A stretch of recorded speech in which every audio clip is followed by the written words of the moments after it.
Good afternoon and welcome to the Eagles Update. I'm insider Dave Spadaro from the NFL's annual meeting in Orlando. And while the owners and the general managers and the head coaches and team presidents involved in meetings throughout these 3 days in Orlando, they also have time to meet the media. And with that, we spoke with Howie Roseman and Doug Pederson the last couple of days. And here are some of our takes and some of their takes from what is going on with this Eagles team that has quickly turned the page from 2017 to 2018. That includes bringing back defensive end Chris Long. And as Howie Roseman talks about, Long, one of those veterans on short-term deals, an approach that has paid off very handsomely for the Eagles. Chris is a hugely important part of our team.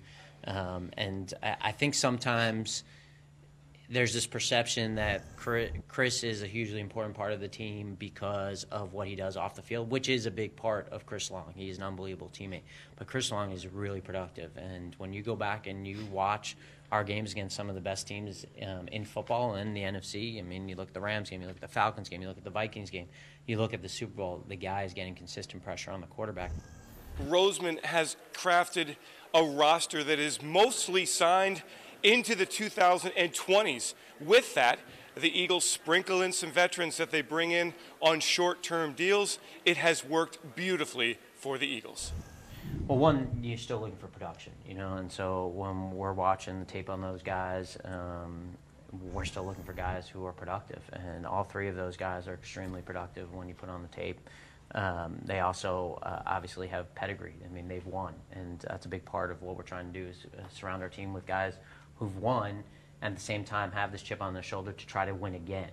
Because we talked about it when we were at the Combine. We understand that it's hard to repeat.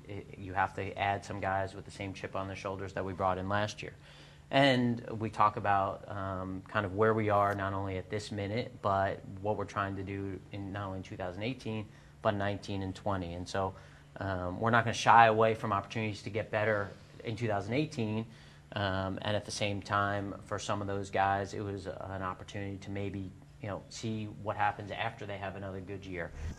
As for Pederson in year 3 as a head coach with a Super Bowl championship under his belt, he talked to reporters on Tuesday about his growth as a head coach, pointing to 2017, keeping the team together through some very tough times.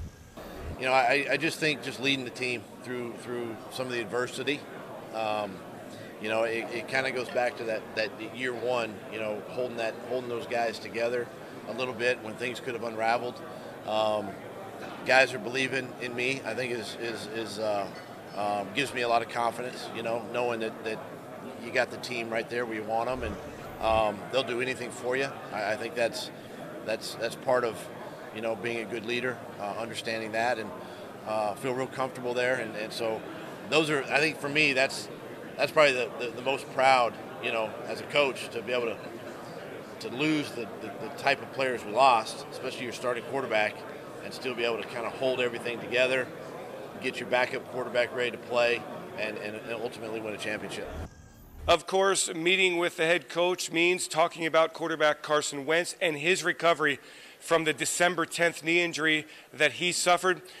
Well, Pederson is not putting a timetable on the recovery, but says he's encouraged by the progress Wentz is making. Very encouraged where he's at, the direction he's headed. It's day by day.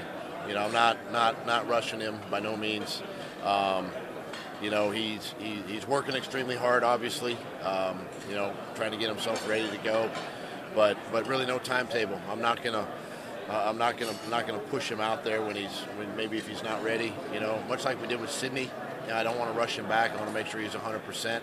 But just knowing Carson, he's going to try to maybe get out there sooner than later. But be smart with it, make good decisions, and but right now, really encouraged, in the direction he's headed. Make sure you're with us on PhiladelphiaEagles.com and our official app later in the day on Tuesday as Chairman CEO Jeffrey Lurie meets the media. I'm Eagles insider Dave Spadaro. Thanks for joining me on this Eagles Update.